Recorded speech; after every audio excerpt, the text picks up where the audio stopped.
네, 이재윤의 뉴스 정면 승부 1부 첫 순서죠. 오늘도 25분 순삭 뉴스 인앤아웃으로 시작합니다. 김영민 아나운서 또 그리고 이승윤 기자 함께했습니다. 안녕하십니까? 네, 안녕하세요. 네, 안녕하세요.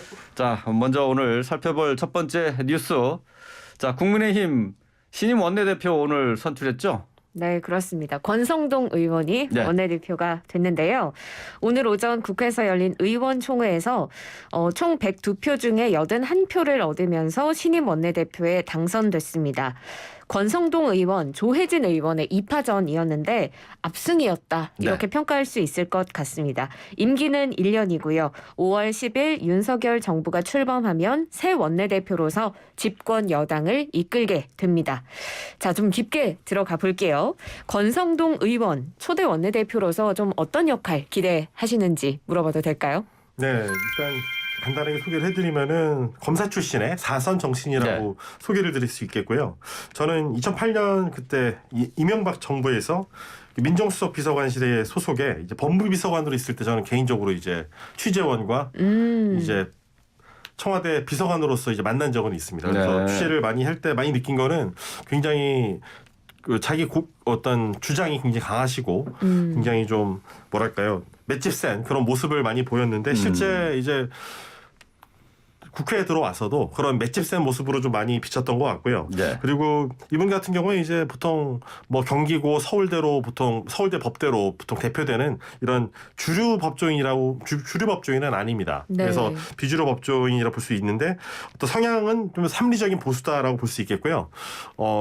원래 이제 이명박계였고 박근혜 정부 때는 이제 또 좀 비주류였었고요. 그리고 새누리당 법사위원장 시절에는 아예 박근혜 전 대통령에 대한 탄핵 심사의 이 검사 역할이었던 탄핵 소추위원장까지 맡았었습니다. 예. 그리고 이런 과정에서 이제 바른정당에 가기도 하고 상당히 이제 성향 자체는 합리적인 어떤 보수 역할을 하고 있고 어떤 지금 현재 이 야당의 어떤 정체성을 그런 면에서 잘 드러내는 인물이라 볼 수 있겠고요. 공천 같은 경우도 이분도 사실 2020년 총선을 앞두고 공천 탈락의 수모를 받은 적이 있습니다. 그래서 뭐 공천하는 과정에서 좀 공정한 심사라든지 이런 부분에 그 누구보다 아마 본인도 아픔이 있기 때문에 신경을 많이 쓰지 않을까 생각이 듭니다. 네, 오늘 국민의힘 신임 원내대표 선출 선거에서는 사실상 뭐 선거 전부터 투표하기 전부터 권성동 의원의 당선이 뭐 거의 확실시 되지 않았습니까? 그렇습니다. 자, 이게 지금 이제 흔히 얘기하는 윤핵관, 네. 그러니까 윤석열 당선인의 핵심 측근으로 불리는 이 윤핵관의 한 사람이기 때문에 그러지 않았을까요? 맞습니다. 사실 이 윤핵관이라는 단어 대선 기간에 정말 많이 나왔던 단어잖아요.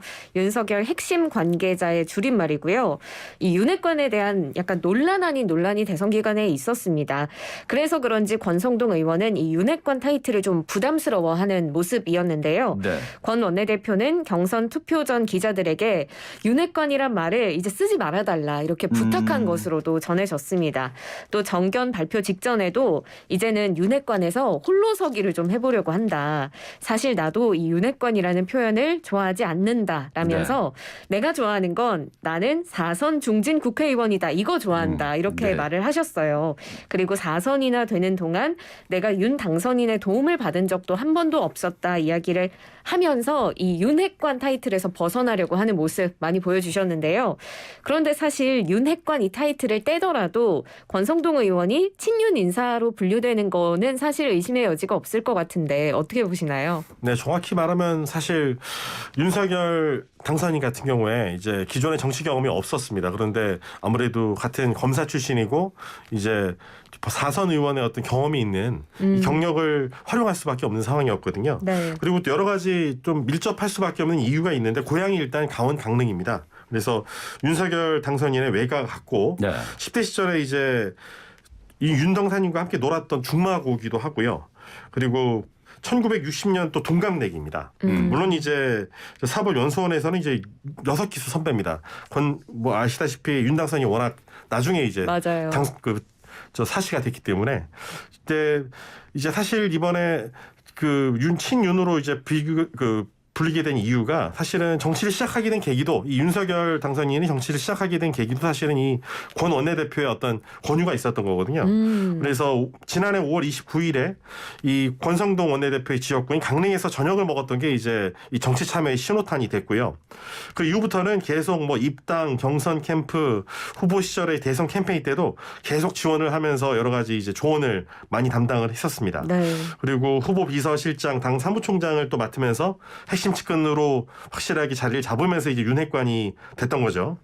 그리고 지금도 계속 이제 정치 초보인 이 윤석열 당선인이 가장 이제 당내 어떤 민심이 어떤지 풍향계를 이제 보통 찾지 않습니까? 그런 역할을 할 수 있는 분이 바로 이 권성동 원내대표의 어떤 그런 역할이고 앞으로도 그런 면에서 앞으로도 계속 이제 조언을 많이 구할 그런 인물이라 볼 수 있겠습니다. 예. 권성동 이제 원내대표는 그래서 윤핵관으로 불리는 게 이제 부담스러우신 것 같은데, 네. 근데 앞으로 윤석열 정부 내내 이 윤핵관 얘기는 계속 나올 겁니다 아마.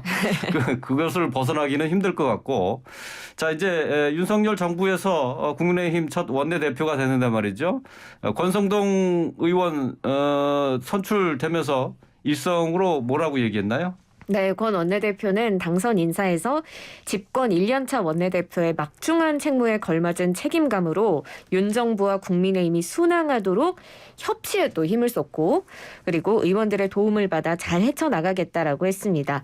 또 과거에 집권당이 실패한 사례를 보면 당과 정부가 엇박자를 냈을 때 정권 연장에 실패했다면서 활발한 당정회의를 통해서 당과 정의 일체를 위해서 힘쓰고 또 할 말은 하는 강단으로 대통령과 당이 국민 눈높이에서 벗어나는 일이 없도록 하겠다라면서 당정 간의 가교 역할을 자처했습니다. 예, 자 당정 간에 잘 뭐 차질을 빚지 않고 저 갈등 빚지 않고 어떻게 그 조화롭게 운영해 나갈지 기대를 해보겠습니다.